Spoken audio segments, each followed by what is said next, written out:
मित्रों, आपको आज एक हम महत्वपूर्ण टॉपिक पे बात करेंगे जो आपके लिए जो है तो किसी भी जैसे एसएससी है, बैंक है, रेलवे है, यूपीएससी है, एमपीपीएससी है या बहुत सारे स्टेट पीसीएस जो भी सिविल सर्विस एग्ज़ाम होते हैं, उसके लिए हम आपको जो भी उसमें जो सबसे महत्वपूर्ण टॉपिक होता है, वो होता है करंट अफेयर्स का।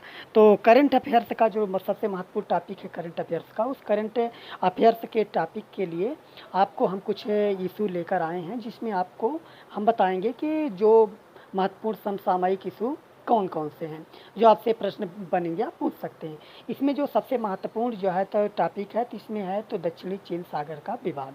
इसमें आपको हम बताएंगे, सबसे पहले आपको ये जानना पड़ेगा कि जो दक्षिण चीन सागर है तो किस किस के बीच विवाद है।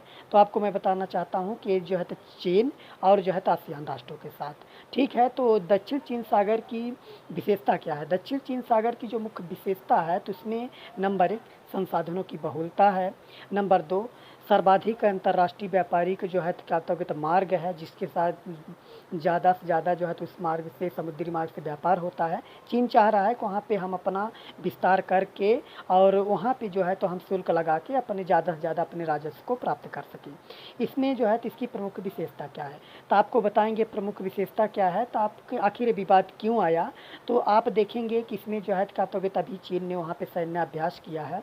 दूसरी बात यह है कि वियतनाम जो है तो का राष्ट्र का विरोध है कि वो बोला कि अप्रैल में चीनी तटरक्षक जो पोत होते हैं तो इस सागर में एक पैरासेल द्वीप समूह को वियतनामी जो मछुआरे वहाँ पे थे तो चीन ने उसको उन्होंने डुबो के मार दिया। तो आपसे क्वेश्चन कैसा बनेगा, क्वेश्चन बनेगा कि पैरासल जो द्वीप समूह है वो कहाँ अवस्थित है। आप बताएंगे कि जो है तो दक्षिण चीन सागर में अवस्थित है। किसने विरोध किया था? वियतनाम ने किया था। ठीक, दूसरा है इंडोनेशिया का आरोप है। इंडोनेशिया बोला कि जो इंडोनेशियाई जो समुद्री जहाज जो मछुआरे थे, वो लोग वहाँ पे नाटूना द्वीप में थे तो वहाँ चीन ने उनको जो है हस्तक्षेप किया। इसके बाद फिलीपींस का जो दूसरा मुद्दा आता है तो उसमें फिलीपींस सागर जो है तो फिलीपींस सागर में जो है तो एक कैंगिटन नाम का द्वीप है। तो आपसे पूछ सकता है कैंगिटन द्वीप कहाँ अवस्थित है, तो आप बताएंगे पश्चिमी फिलीपींस सागर में। तो उसमें क्या है कि चीन का जो सैन्य विमान होता है तो वहाँ पे उतरा। और दूसरी बात, एक जामोरा रीफ है, जामोरा रीफ पर चीन अपना रिसर्च स्टेशन खोल रहा है। इसके बाद स्पार्टली द्वीप समूह आता है। स्पार्टली द्वीप समूह में चीनी डाटा सेंटर केंद्र का प्रारंभ हुआ है। आसियान राष्ट्रों का विरोध एवं अंतर्राष्ट्रीय जो अनक्लास से ये सारा विरोध था। तो अब आपको हम ये बताना चाहते हैं कि आखिर ये विरोध क्यों करें। तो देखो, सबसे पहले आपको ये जानना पड़ेगा कि जो अंतर्राष्ट्रीय नियमों के नियम जो बने हुए हैं तो उसको बोलते हैं अनक्लास।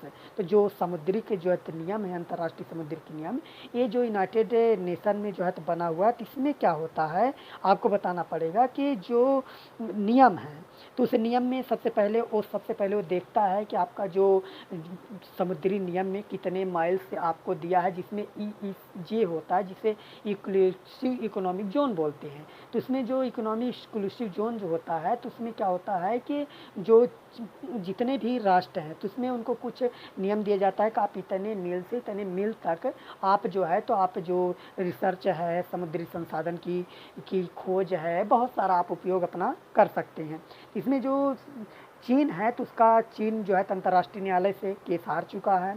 और वो जो है तो चीन अवसरवादी और जो है तो विस्तारवादी नीति के द्वारा वहाँ पे हस्तक्षेप करना चाहता है, जिससे वो अपनी भू राजनीति का जो है तो पैठ बना सके। और जैसे कि आपको पता है कि चीन इसके अलावा भी बहुत सारी, जैसे उसकी बेल्ट रोड पॉलिसी है और आपकी कैबेज पॉलिसी है। आप देखेंगे उसका जो है तो जैसे ग्वादर है, जिबूटी है, तो ये जो बंदरगाह है वहाँ पर अपना सैन्य अड्डा स्थापित किया है। इसके स्थापित करके वो क्या करना चाहता है, वो जो है तो एशिया की एकमात्र शक्ति और भारत में वो उभरती हुई महाशक्ति बनना चाहता है।